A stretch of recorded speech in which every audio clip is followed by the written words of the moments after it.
और हमारा संविधान लागू होने के उपलक्ष्य में जो गणतंत्र दिवस है वो बहुत ही अहम दिन है। मैं आप सभी लोगों को गणतंत्र दिवस की हार्दिक शुभकामना और हार्दिक बधाई देना चाहता हूं।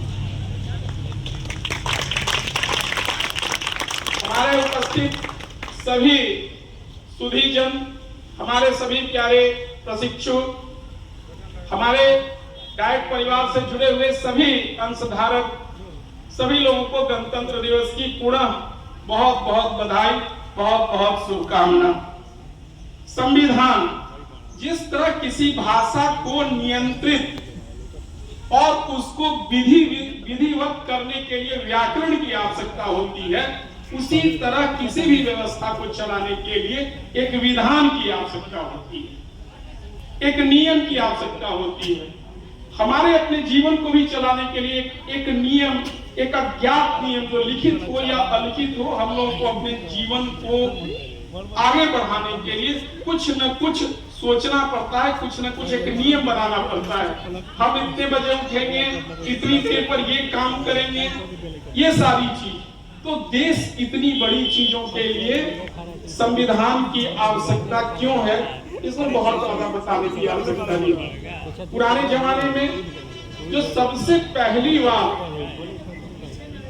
कहा जाता है कि बेबीलोनिया के साम्राज्य में हम्मुराबी नामक राजा ने सबसे पहले उस समय उस जगह के प्रचलित सभी विधानों का अध्ययन करके उसका एक कोड बना दिया, और उसके बाद एक, जैसा कि इतिहास बताता है हम लोग को, कि एक नियम पद्धति से चला। और हमारे पुराने जमाने में भी ये बड़े दुर्भाग्य की बात है कि सिंधु घाटी सभ्यता जो हमारी सभ्यता का प्रतिम ऊंचाई है, उस जगह का बहुत सारी चीजें, विशेषकर साहित्य कला का ज्ञान हम लोगों को कम मिल पाया है। लेकिन यह तय है कि बिना संवैधानिक व्यवस्था के उतनी अच्छी और उतनी उन्नत व्यवस्था कदापि नहीं हो सकती। फिर 1000 साल बाद आर्यों का आगमन और लगातार कई तरह के विधि विधान का निर्माण, चाहे वो धर्मशास्त्र के माध्यम से हो, नीति निर्माण के माध्यम से हो, और फिर आप लोगों ने जैसा देखा कि आगे आने वाले में जो 16 जनपद में भारत बटा, और फिर उसके बाद मगध साम्राज्य का अभ्युदय, और फिर आप लोग जानते हैं कि मौर्य साम्राज्य, और आज तक का भारत का जो सबसे बड़ा साम्राज्य है वो मौर्य साम्राज्य है। और अखंड भारत की जो कल्पना की जाती है वो सारा कुछ मौर्य साम्राज्य में सीमित। देश काल परिस्थितियां एक जैसी नहीं रहती है, समय हमेशा परिवर्तनशील है, और इन चीजों को हम और आप चाह कर भी नहीं रोक सकते हैं। समय का गति, समय की यति, समय का लय, समय का ताल कोई नहीं रोक पाया है। बस उसके बाद कई साम्राज्य आए, कई साम्राज्य धाराशाही हो गए, और फिर अंततः आए अंग्रेज। सुशील घुमा दो इधर। उन्होंने सबसे पहले पलासी का युद्ध, जो युद्ध कम, हमको तो पलासी का षड्यंत्र कहना चाहिए उसको, इसमें युद्ध तो हुआ ही नहीं। और जो निर्णायक युद्ध था वो बक्सर का युद्ध कब हुआ था? 64 में। और वही निर्णायक युद्ध था जो कि अंग्रेजों के अधीन हम लोग चले गए। बहुत सारी चीजें हैं, हर एक घटना, हर एक चीजों के पीछे कुछ अच्छाइयां होती है और कुछ संकट भी होते हैं।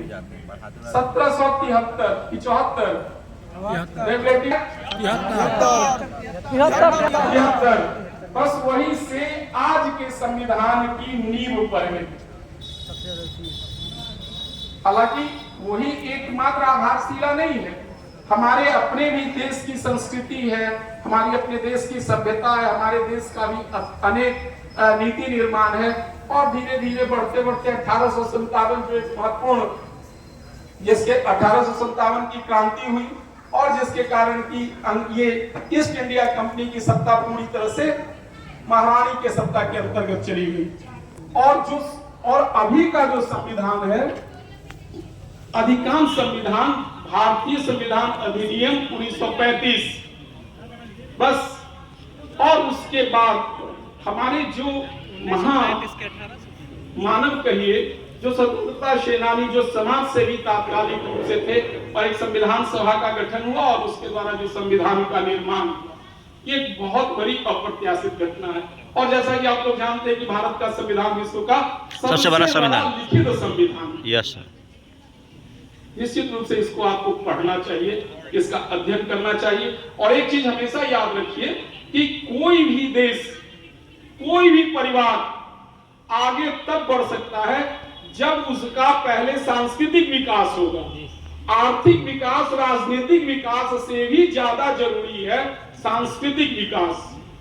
हमारी जो अपनी संस्कृति है उस अनुसार अगर हम नहीं बढ़ पाए तो फिर सारा ये नियम कानून सब बेमानी।